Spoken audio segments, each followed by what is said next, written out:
OpenAI has now become one of the most powerful AI companies on the planet and will very likely have an enormous impact on almost every part of the economy, the labor market, as well as education and national security, essentially every element of our lives. It has been extraordinarily aggressive in going after government contracts. We have seen it for months.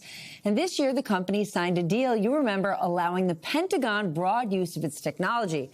But as OpenAI's power expands, so do some very serious questions about its leadership. My next guest is the author of a new profile of the company's CEO, Sam Altman. It appears in the latest issue of The New Yorker. I'm going to tell you it is a must read. Why? Well, I'm going to just start with the co-author, investigative reporter Ronan Farrow. He joins me now. Ronan, this is a must read. I'm so grateful that you put the work in, that you did this piece. The subtitle is Sam Altman May Control Our Future. Can he be trusted? You didn't just interview Altman. You interviewed colleagues, ex-colleagues, board members. You even interviewed someone close to him who said, I'm not sure Sam Altman is the person you want to have his finger on the button. It was more than 100 people who have direct, close knowledge of how Sam Altman does business. And you get from that an array of views on this question of his trustworthiness. The piece, it's important to note, is not a kind of monolithic hit piece. It really forensically looks at the allegations that got him fired a couple of years ago, the charges that he is serially deceptive and manipulative that underlaid that, and the reasons why a lot of the details there haven't come out yet, some of which appears to be related to things being deliberately kept out of writing and kept quiet. That's all emerging now. And okay, but how dangerous is that, right? Because when we think it's not a public company, but when we think about public companies, everything has to be transparent. They're highly regulated, right? This company that is, as I just said, going to impact almost every element of our lives is now in an industry that sits with almost no regulation, thanks to the president. That's the big point. So we can talk about Sam Altman, who is a particularly extreme example in the eyes of a lot of critics, a lot of his direct colleagues and people in his personal life. And, for instance, the board members and executives who got together and fired him because they felt he was lying so much. We uncovered this set of internal documents, a kind of fabled memo compiled by Ilya Sutskever, another one of OpenAI's founders, where at the beginning there's a list, and it begins with Sam Altman exhibits a pattern of lying. We can talk about Sam. He does appear to, even against the backdrop of Silicon Valley hype, exhibit a degree of dissembling that people, even there, even like pragmatic investors who aren't really into all of these grand safety stakes, they just want growth, they consider it dysfunctional. But this is about more than Sam. You just said it. This is about an industry where these fallible individuals and companies have, by their own account, in their hands, our future. All of these safety stakes, all these economic stakes, and we don't have the kind of regulation that we have in other sectors. But can we go back to Sam? Because you can look at other industries, right? You can look at banking and say, you like Jamie Dimon's management style or you don't. But you've got scores of people questioning the CEO's truthfulness. To me, this is something we do not see among the biggest, most important corporate CEOs in corporate America. Well, I think what's remarkable is that we're living in a moment, Steph, where there is actually a contingent that says this is a feature, not a bug, that founders have to kind of hype by telling different groups of people conflicting things. In many aspects of our culture and business culture specifically, and Silicon Valley culture more specifically, there's an expectation of hype.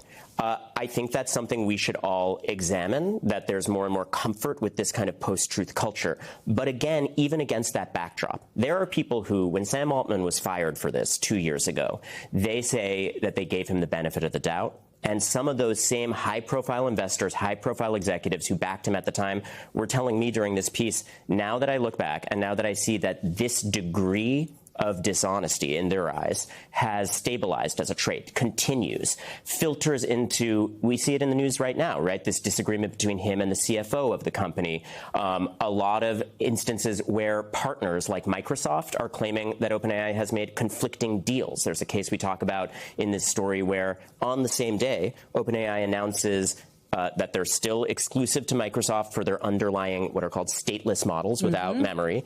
And then they turn around and announce that they have a new deal with Amazon for selling enterprise solutions to build agents that are stateful. Okay. And Microsoft says that's not possible without relying on the stuff that's exclusive to us. What you are laying out are like the kind of things that you would see in a sci-fi movie, right, where a business became so big and all-encompassing, it took down the planet. OK, but here's the thing. The likes of Sam Altman and Elon Musk are open about it.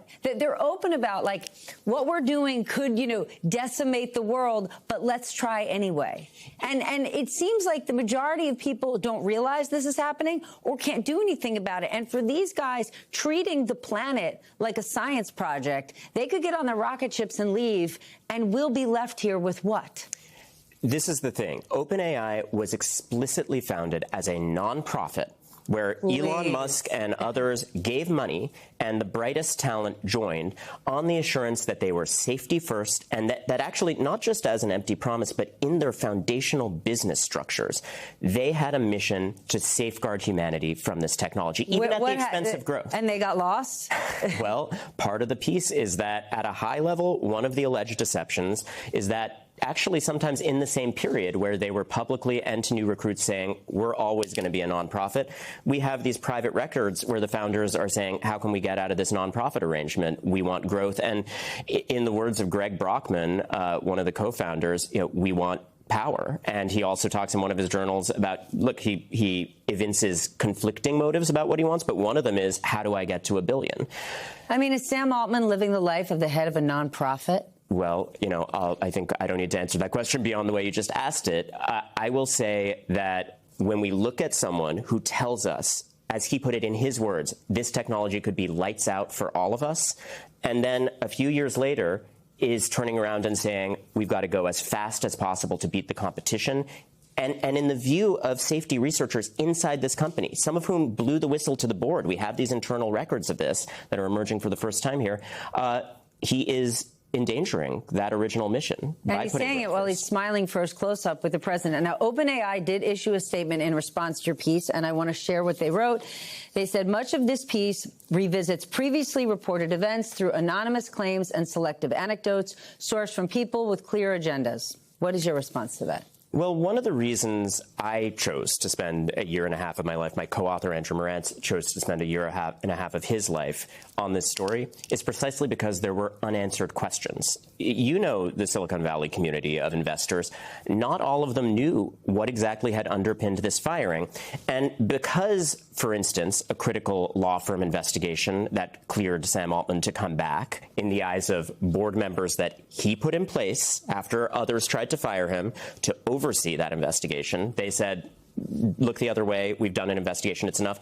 That was kept out of writing. So people really didn't know. What does kept out of writing mean? I know we're out of time. They're like giving me the full showtime at the Apollo hook, but I think this is important. It is important. So law firm investigations after corporate scandals are designed to confer legitimacy. And it is true, I'm putting on my lawyer hat here, that's part of my background, that with private companies, sometimes they're kept out of writing. But credible legal analysts tend to say that is a red flag, particularly when it comes to high-profile scandals like this, where meaningful stakeholders, not just in the public, but inside that company, expected some kind of a meaningful, at least summary of findings. That it's a red flag if it's kept to only oral briefings. And that's one of the things we find for the first time in this piece. They just briefed the new loyal board members that Sam helped to pick and called it a day. And Sam Altman tells us in this reporting, oh, well, I think a bunch of new board members who joined after got that briefing. They didn't. And in fact, ultimately, we got one of those new board members who oversaw it, and really there were questions about whether he was too loyal to Sam, saying there didn't need to be anything in writing.